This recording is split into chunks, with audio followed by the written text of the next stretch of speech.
Hey everybody, and welcome to the Truck King YouTube channel. There was a time with personal watercraft where a stand-up version like this was the only thing you could get. But these days, most PWCs are big, comfortable couches that you just sit on. Well, Yamaha obviously got sick of that because they brought back the stand-up. This is the 2021 Yamaha SuperJet, and you know we're gonna review it. So in this video, we're gonna try to do a top speed run. I'm gonna show you how this thing handles, and then maybe we're gonna answer the most important question. Can a fat guy ride a stand-up PWC? Well, let's find out.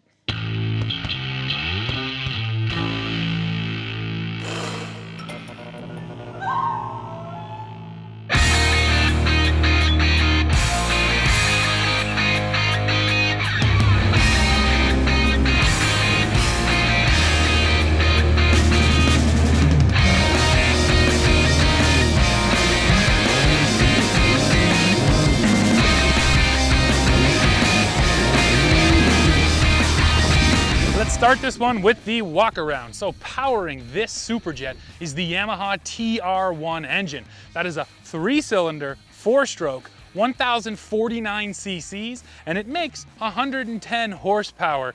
And in a package this small, that's quite a bit. And really the number you need to know, the dry weight on this unit, 375 pounds. So it's really light.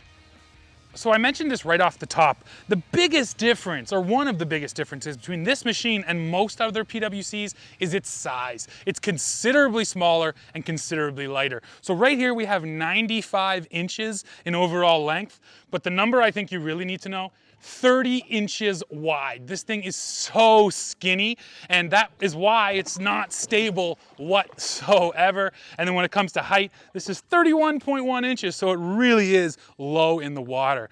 All of that comes together to mean that your body weight plays a massive role once you're riding this thing, because you bring the center of gravity up, so you gotta be in there riding hard. And you know what, before we talk more about riding, let's talk about getting started, because that's also an interesting experience here on the SuperJet, and you can watch us doing it and failing at it right now. Here's my first ever try riding the SuperJet. I'm up and I'm down. I didn't give it enough throttle and I did not move my weight forward. Next, a little bit more throttle this time, but once again, just can't get my balance. Now this time it works, and that's because I believe I moved my weight forward in time and I gave it enough throttle. Those are really the keys to getting moving, along with also getting a little bit lower on the machine to bring your center of gravity down. But you gotta give it throttle, because once you're in motion, that stability becomes easier.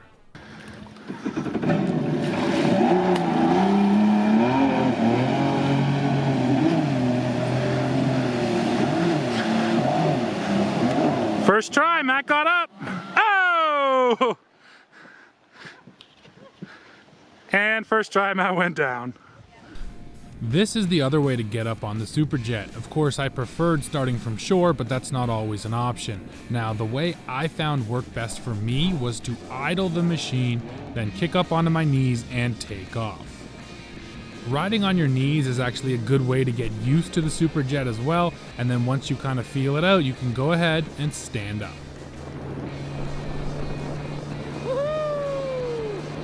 This might be obvious, but I'm going to state it now. The lighter you are, the easier this process is going to be. If you don't drag the back end of the machine down as much as I do, well, it's going to be easier to get going.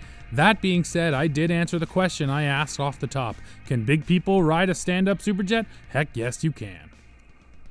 So the first thing I want to tell you guys about is just how you ride this thing. And you know what? It is dead simple. You got a stop button, you got a start button, and then you got a throttle. There's no reverse here, there's no brakes here, none of that fancy stuff. You got one lever, that's the go lever. Now, it sounds easy, right? Well, actually getting up and out of the water is pretty tricky. And let me tell you right now, if you buy a SuperJet or any stand-up PWC, bailing is part of the process.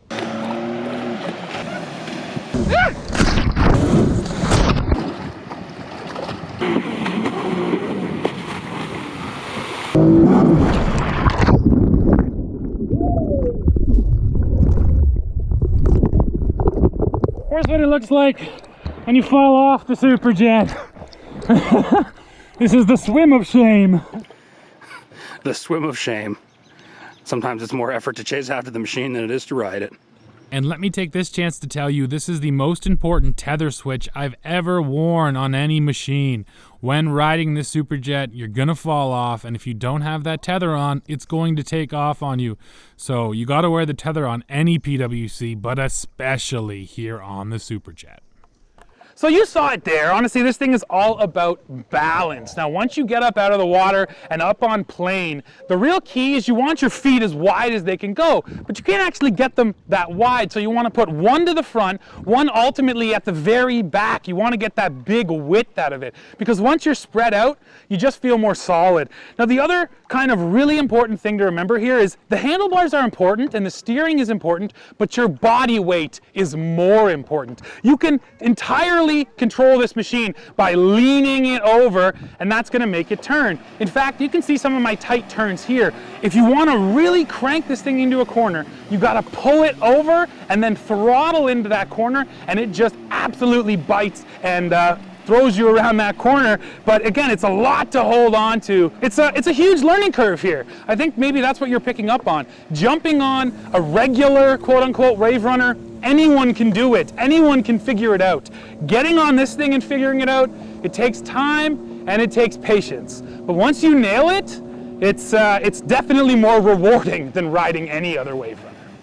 A couple other simple things I should go through. There is a fire extinguisher on board right here, but that is it. The rest of your safety kit, which here in Ontario is required, you can't actually get it onto this machine. So legally, you either have to put it up under this hood somewhere, or you gotta wear a backpack with that stuff in it, a bailing bucket and a paddle and so forth.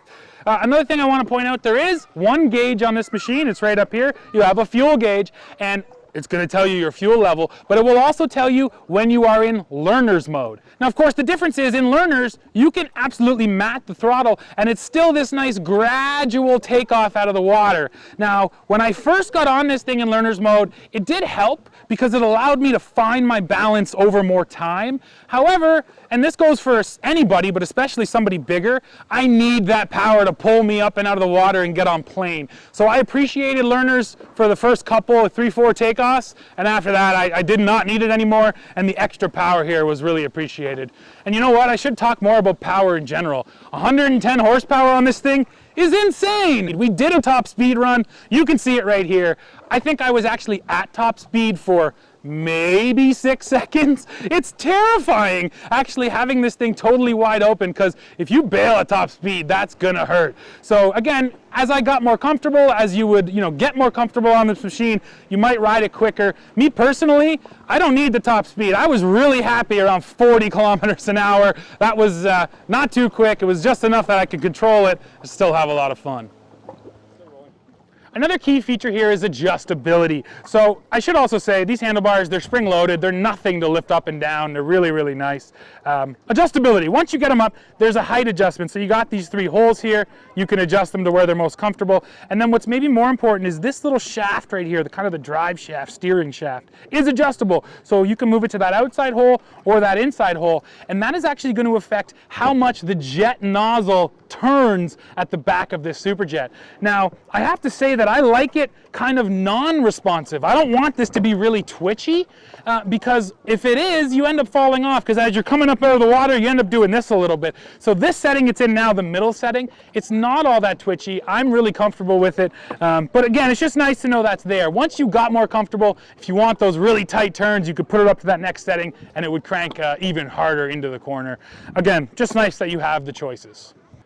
Let me talk to you a bit about the cockpit back here. So you got this really nice padding on here. Really important, the padding on the sides, because you want your feet right up in this corner up here, or right up in this corner, so inevitably you're always hitting on the side here.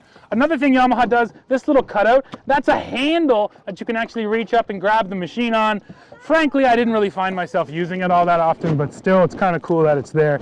Yeah, and just the bottom pad here, it's really nice and soft on your feet. Now we have to get to pricing, because that's such an important aspect of this machine, or any machine really. So in the United States, this SuperJet will sell for $9,500. Here in Canada, we're talking about $13,600. Now at that price point, you can get into smaller PWCs like a Sea-Doo Spark or even a Yamaha EX for less money. And those are going to be easier to ride and more practical. So, you know, this is a really specific usage case. You have to really be into riding aggressively and, you know, using your whole body to get out there and ride this thing. Honestly, this is more akin to wakeboarding than it is to any other Waverunner. So again, I'm telling you this because it's a lot of money to spend if you're a total novice and you've never done this before. It's a little bit tough. Do I recommend it? Yes, because it's a world of difference and it's way more rewarding to ride. But if you're just getting into PWCs, you want something fun to go cruise on and, you know, not be stressed out, this is not the machine for you. Well, folks, we are coming to the end of this review. Now, I just mentioned it. If you want a nice, peaceful, stress-free PWC experience, do not buy a SuperJet. But if you want what is the most exciting machine that I've personally ever ridden on the water, well, this is it right here. And once you get good at it, it's so fun. Well, folks, that's it for this one. Please now go below. Let me know what you think of the SuperJet. As always, don't forget to hit like, hit subscribe, hit join to become a member of the Truck King channel, and then come right back here to see what we're testing next. See ya.